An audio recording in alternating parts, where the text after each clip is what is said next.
Hi friends, ఈరోజైతే chicken curry చేశాను. Gravy curry. Taste అయితే చాలా బాగుంది. ఒకసారి ఇలా ట్రై చేయండి. ఆంధ్ర స్టైల్లో చేశాను. ముక్క కూడా చాలా మెత్తగా అయిపోయింది.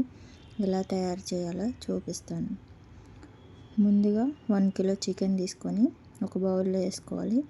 దీన్ని శుభ్రంగా కడిగేయాలి. ఇట్లా చిన్న చిన్న పీసులు కట్ చేయించుకొని శుభ్రంగా కడగాలి 2-3 సార్లు. చికెను కడిగితేనే బాగుంటుందండి. 2-3 సార్లు కడగాలి. ముందుగా ఉల్లిపాయలు, పచ్చిమిరపకాయలు, 2 ఉల్లిపాయలు, ఒక 10 పచ్చిమిరపకాయలు కట్ చేసి పక్కన పెట్టుకోవాలి. ఇట్లా సన్నగా కట్ చేయాలి. ముందుగా బాండీ పెట్టి 2 స్పూన్ల ఆయిల్ వేసుకొని 2 స్పూన్ల ఆయిల్ వేసుకోవాలి. ఆయిల్ హీట్ అయినాక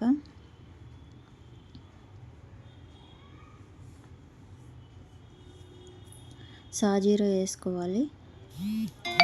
సాజీరా, ఒక స్టార్ పువ్వు, లవంగాలు, చిన్న చెక్క, ఇవి వేసుకుంటే కర్రీ అయితే చాలా టేస్ట్ బాగుంటుందండి. చికెన్ చేసుకునేటప్పుడు ఇవి వేసుకుంటే మసాలాలు, బిర్యానీ మసాలా, కర్రీ అయితే చాలా బాగుంటుంది. ఇప్పుడు ముందుగా కట్ చేసుకొని పెట్టుకున్న ఉల్లిపాయలు, పచ్చిమిరపకాయ ముక్కలు వేసుకోవాలి. ఇలా వేసుకొని ఒకసారి అయితే తిప్పుకోవాలి. ఇలా తిప్పుకొని ఉల్లిపాయ ముక్కల్లోనే గల్లుప్పు వేసుకోవాలి. సాల్ట్ కంటే గల్లుప్పు వేసుకుంటే ఏ కూర అయినా, పులుసు కూర టేస్ట్ బాగుంటుందండి. తర్వాత పసుపు, సరిపడా పసుపు వేసుకోవాలి.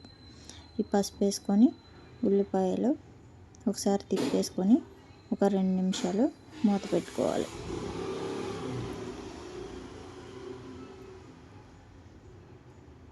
ఇలా మూత పెట్టుకొని 2 నిమిషాలు తర్వాత ఉల్లిపాయలు చూసారా వేగినాయి.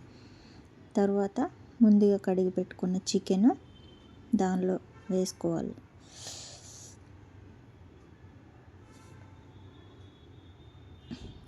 చిన్న చిన్న ముక్కలు కట్ చేస్తే ముక్కలు అయితే మెత్తగా ఉడికిపోయి చాలా బాగుంటుంది. ఒకసారి ఇలా తిప్పేసుకొని మొత్తం ఉప్పు, పసుపు ముక్కలకు పట్టేలాగా ఒకసారి తిప్పుకోవాలి. ఉల్లిపాయల్లోనే ఉప్పు, పసుపు వేసినాక చికెన్ వేసుకున్నాం కదా, వెంటనే గరం మసాలా 2 స్పూన్లు వేసుకోవాలి. అల్లం పేస్ట్ అప్పుడే వేసుకోవద్దండి. ముందుగా గరం మసాలా వేసుకోవాలి. గరం మసాలా వేసుకుంటే కూర చాలా టేస్ట్గా ఉంటుంది, కలర్ వస్తుంది. కొంతమంది చికెన్ చేస్తే తెల్లగా ఉంటుంది. అలా ఉండకుండా ఉండాలంటే ముందుగా గరం మసాలా వేసుకొని చికెన్లో చాలా టేస్ట్ బాగుంటుంది. ఇలా వాటర్ బయటకు వచ్చేంత వరకు గరం మసాలాతోనే ఫ్రై లాగా చేసుకోవాలి. ఈ వాటర్తోనే ముక్క అంతా ఉడికిపోతుంది. మళ్ళీ ఒక 2 నిమిషాలు మూత పెట్టుకోవాలి. చూసారా ఇలా అవుతుంది. తర్వాత అల్లం పేస్ట్ వేసుకోవాలి. చూసారు ఇప్పటికే కర్రీ కలర్ ఎలా వచ్చిందో. అల్లం పేస్ట్ వేసుకోవాలి సరిపడా. అల్లం పేస్ట్ వేసుకొని ఇలా 2 సార్లు తిప్పుకొని ఒక 2 నిమిషాల పాటు మూత పెట్టుకోవాలి. ఈ వాటర్ అంతా దిగిపోయేంత వరకు. చూసారా ముక్క ఎంత మెత్తగా ఉడికిపోయిందో. అల్లం పేస్ట్ వేయకముందే ముక్క అంతా వాటర్లో, చికెన్లో వచ్చే వాటర్లో ఉడికిపోతుంది. ఇలా నూనె పైకి తేలేంత వరకు కారం వేయొద్దండి. ఇలా నూనె పైకి తేలాకనే ఇప్పుడు కారం వేసుకోవాలి. 1 స్పూన్ కారం, నేనైతే 1 స్పూన్ వేసాను. పచ్చిమిరపకాయలు వేసాను కాబట్టి మీరు చూసుకొని వేసుకోండి. ఇలా తిప్పుకోవాలి. ఇట్లా 1-2 సార్లు ముక్క అయితే ఉడికిందిగా నిదానంగా తిప్పుకోవాలి. ఇట్లా తిప్పుకొని ఒక 2 నిమిషాలు మూత పెట్టుకొని ఉంచాలి.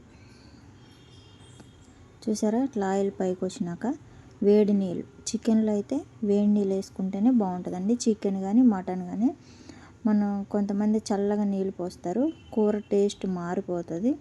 అందుకని చికెన్లో కానీ మటన్లో కానీ కొంచెం వాటర్ని వేడి చేసి పోస్తే చాలా చాలా టేస్ట్ బాగుంటుందండి. ఒకసారి ఇలా ట్రై చేయండి. వేడి నీళ్ళు పోసి ఒక 2 నిమిషాలు మూత పెట్టుకోండి. చూసారా, ఆయిల్ అంతా బయటకు వచ్చేదాకా ఇలా కర్రీ అయితే రెడీ అయింది. ఇప్పుడు లాస్ట్లో ఒక స్పూన్ గరం మసాలా వేసుకొని కొంచెం కొత్తిమీర వేసుకోవాలి. కర్రీ అయితే చాలా టేస్ట్ బాగుందండి. మా పిల్లలు అయితే చాలా ఇష్టంగా తింటారు. ఎట్లయితే చూసారా చికెన్ కలర్ ఎలా ఉందో.